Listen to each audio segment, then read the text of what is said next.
estava falando sobre o ataque, estava aqui no processo de entrada no programa, eu não percebi se vocês chegaram a comentar a respeito do Gabigol.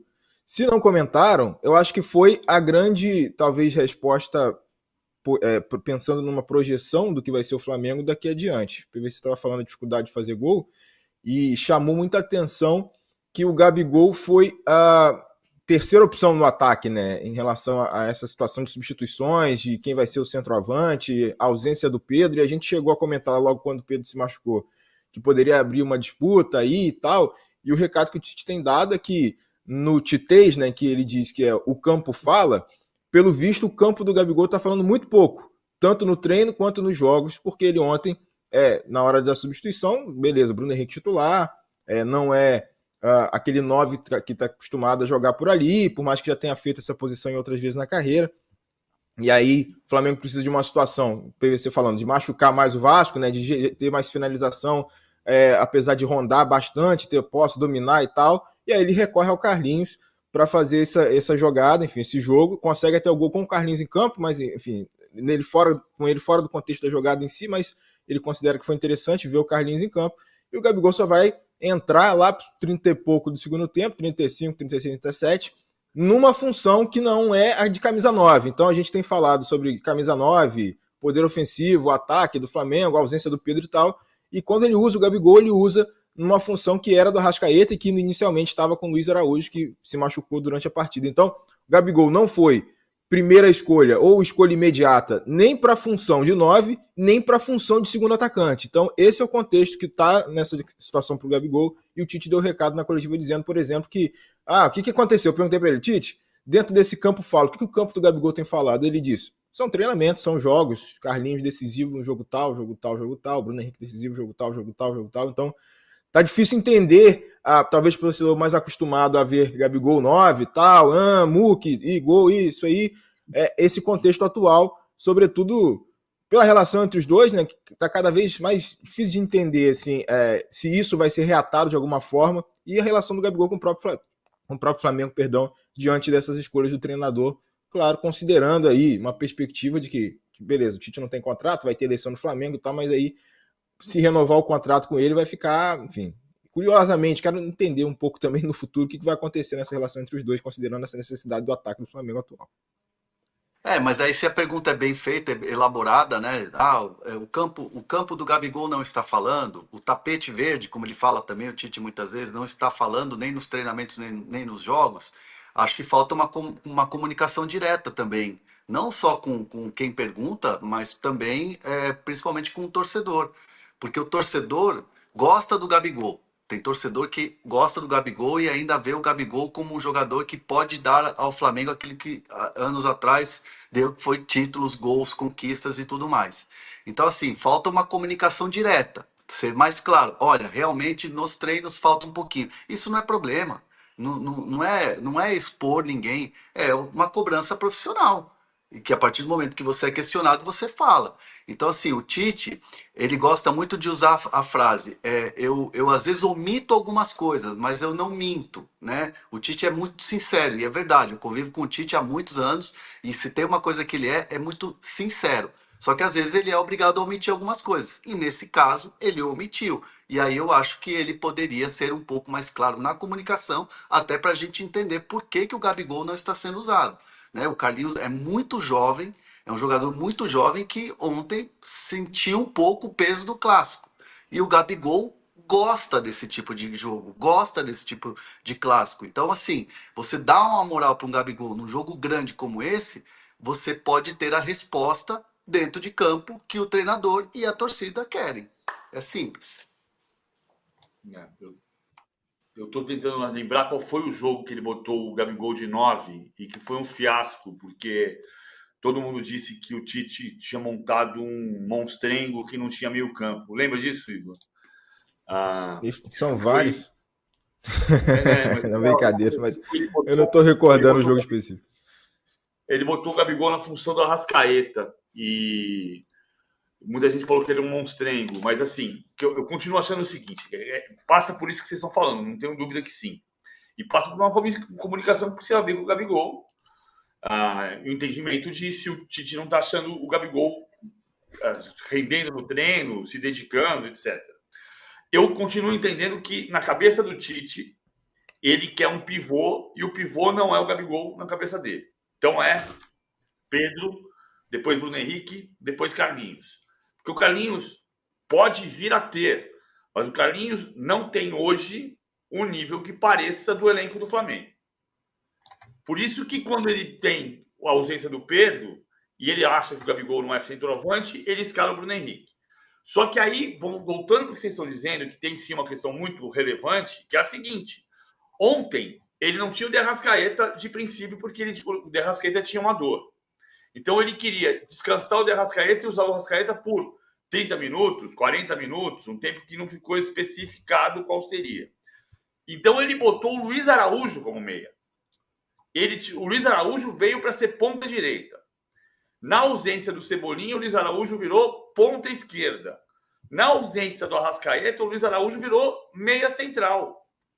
E o Luiz Araújo não joga, não é a função dele. Então, aí é que tem um ponto. Que o Gabigol não é centroavante para o Tite. E o Gabigol não funciona como 10.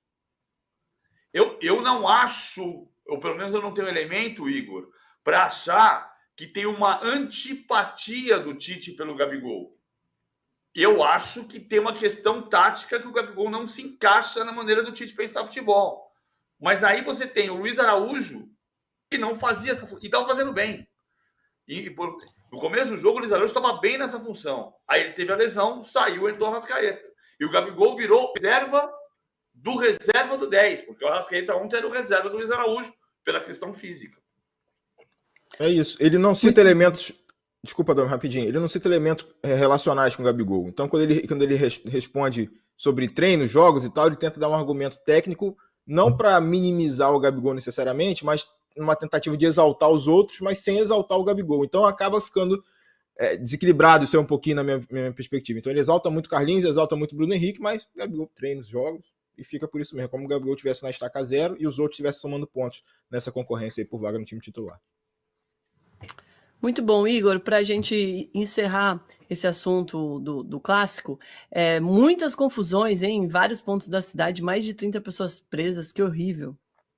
É a nota triste aqui, principalmente do Flamengo e Vasco, né? E não necessariamente... Ontem até teve no redor do estádio, né? A gente estava lá na coletiva, como eu falei, esperando o Tite, Bruno Braz estava lá na zona mista e conseguiu até ver uma movimentação na área externa do Maracanã de confusão pós-partida. E essas brigas mais graves aconteceram antes do jogo em outros pontos da Baixada, da cidade, Zona Oeste e tal. Então, é uma recorrência chata isso, né? Lamentável que esse tipo de evento aconteça, porque os organizados, os membros das torcidas, os caras marcam brigas entre si num ponto específico da cidade e tem a selvageria. E lá em Caxias tem até um vídeo que a gente circulou nas redes sociais, um vídeo de que houve até o uso do caveirão para espalhar o bolinho, né? O caveirão blindado da Polícia Militar vem dirigindo em alta velocidade perigosamente para ver se dispersa a galera que estava lá brigando entre si. Mas, enfim, cenas que a gente continua vendo aqui, não só na capital, mas também na zona, na região metropolitana, como eu falei, na Zona Oeste ou na cidade da Baixada Fluminense.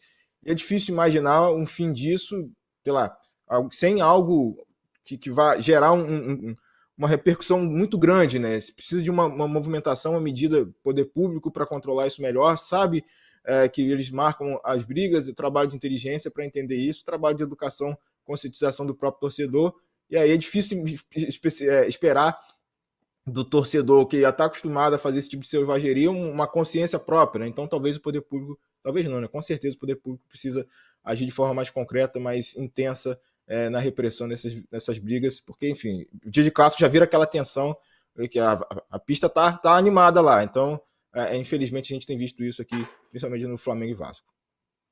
Ô, Igor, só para terminar, eu lembrei qual foi o jogo, foi São Paulo e Flamengo no Morumbi, que ele fez, o Tite escalou Alan e Léo Ortiz, Matheus Gonçalves na direita, Bruno Henrique na esquerda, Carlinhos centroavante e Gabriel como meia. Gabigol na função do Arrascaeta. E foi uma tragédia, o São Paulo ganhou 1-0. E aí foi quando muita gente criticou. O Tite montou um 4-2-3-1 que era um monstrengo porque não tinha meia. Ou seja, o Gabigol não funcionou como meia. Mas também é curioso que quem funcionou como meia um pedaço e o Tite defendeu muito foi o Lohan. E o Lohan sumiu do time. Estava no banco ontem. Igor, muito obrigada pelas informações, bom trabalho por aí e até a próxima. Valeu, amigos. Valeu. Aqui na nossa enquete, qual foi o resultado mais impactante da rodada? O goleada do Palmeiras, 39% dos votos, hein? Depois, em segundo lugar, está a vitória do São Paulo, com 27%, depois empate do Flamengo, com 22%, e a derrota do Corinthians, apenas 11%. 5-0 do Palmeiras no Criciúma, depois das eliminações nas Copas PVC, o Palmeiras chegou a 4 vitórias seguidas no Brasileirão. Tem o empate do Botafogo, que é pela Libertadores no meio disso, né? Mas são 4 vitórias consecutivas pelo Brasileirão. São Paulo, Cuiabá, Criciúma, faltou uma no meio aqui, que é uma vitória importante. Olha o gol do Lopes. É o artilheiro dos gols difíceis. Porque o Abel já disse... O artilheiro dos gols difíceis. O Abel já disse que ele faz o gol mais difícil para perder o mais fácil. É o artilheiro dos gols difíceis. Que gol espetacular que ele marcou com 46 segundos de jogo. Esse foi o gol mais rápido do Brasileirão 2024. Sabe qual era o mais rápido antes? O do Alisson. Pelo São Paulo. Verdade. Contra o Criciúma. O Criciúma tomou os 2 gols mais rápidos do campeonato. 46 segundos o gol do Lopes e 59 segundos o gol do Alisson. O Palmeiras ontem voltou a marcar individual sem sobra, como o Abel fez muitas vezes neste ano. Daqui a pouco a gente mostra isso na prancheta. E 2 gols coletivos incríveis. Esse é um. A bola sai do Gustavo Gomes, atravessa o campo inteiro, chega no Estevão, tem a ultrapassagem do Marcos Rocha, o toque para o segundo gol do Felipe Anderson, que agora tem 2 gols e 2 assistências.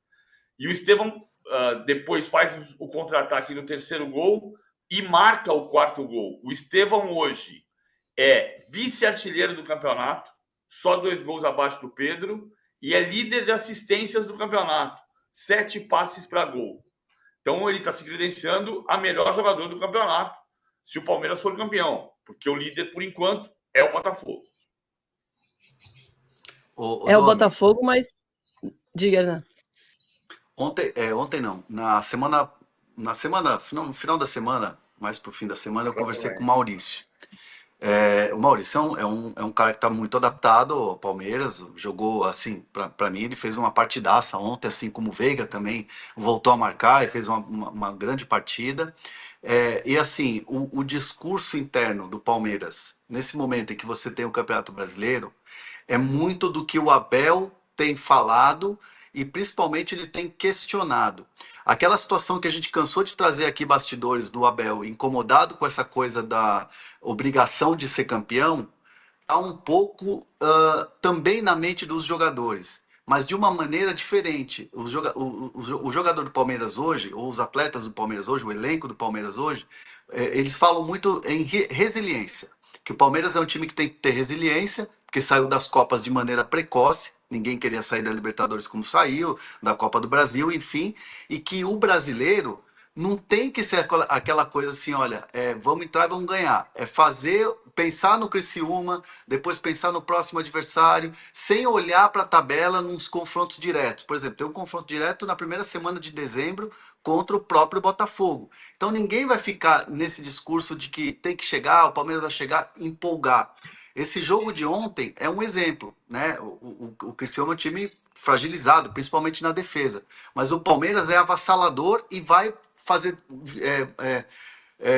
os resultados que precisa e aí vai pensar no próximo jogo. Então, assim, tá tudo muito bem desenhado. E, assim, é um pacto que existe no Palmeiras hoje e que todos estão abraçando, mas que é de maneira leve, que é muito falar em resiliência, de um time cascudo, de lutar até o final, de não se entregar. Tava goleando ontem, poderia ter feito o 6º. O Rony tava maluco buscando o 6º gol, querendo fazer o dele. Então, assim, é um time que está se preparando mentalmente primeiro para essa conquista e sem deixar a coisa escapar, sem deixar essa coisa do oba-oba tomar conta da torcida ou ir para esse lado da obrigação. Me alonguei um pouco aqui, mas é mais ou menos essa explicação que eu ouvi ali no Palmeiras quando tive a oportunidade de estar na academia de futebol e que é algo que está se traduzindo nos jogos do Palmeiras. E ontem foi um belo exemplo disso, né, PVC? Acho que tem duas coisas importantes. A gente já falado disso, sobre a história do pacto, e eu preferi usar a palavra compromisso. Que acho que a palavra compromisso, ela determina. Um pacto você temos que fazer. Não é exatamente isso. O compromisso é ir até a última gota. Eu acho que essa... Eu gostei da palavra que eu escolhi. Assim, a gente trabalha com palavras, nem sempre acerta as palavras, mas eu acho que a palavra é essa. Não tem uma obrigação, tem um compromisso de fazer tudo para ganhar o brasileiro. Todo o possível para ganhar o brasileiro. É um compromisso que tem dentro da academia. O segundo ponto que é importante, essa é uma notícia que é bem valiosa, até porque ontem eu estava no Allianz Parque e duas pessoas me perguntaram sobre isso e eu fui tentar ter a informação exata. Porque tem um show da banda Bring Me The Horizon no dia 30 de novembro. E o jogo Palmeiras e Botafogo está marcado para 1º de dezembro. Deve ser 1º de dezembro, que é domingo. Então, muita gente estava na pilha de dizer o Palmeiras vai sair de novo do Allianz Parque. Não vai. O Palmeiras sai do Allianz Parque no dia 29 de setembro, agora, por causa do show do Eric Clapton. Então, Palmeiras e Atlético Mineiro vai acontecer em Campinas. O Palmeiras pediu para a CBF para mudar o jogo de sábado, dia 29, para segunda-feira, dia 1º de outubro, e a CBF não aceitou, porque o Atlético está nas finais da Copa do Brasil e aquela semana de decisão de Copa do Brasil. Perfeitamente compreendido, Palmeiras vai a Campinas. É o último jogo, Palmeiras e Atlético será o último jogo fora do Allianz Parque em 2024. Apesar de ter o show do Bring Me The Horizon no dia 30 de novembro, a W Torre já está comprometida em tirar o palco e fazer o jogo contra o Botafogo no dia 1º de dezembro com lotação completa, ou seja, com venda de ingressos no Gol Norte. Isso é compromisso já assumido. O palco é um palco pequeno, então ele pode ser desmontado. Palmeiras e Botafogo pode não ser decisão do campeonato. O Botafogo pode chegar lá já campeão. O jogo pode não ter a relevância que hoje parece ter, mas o jogo será no Allianz Parque. Boa, PVC. Qual?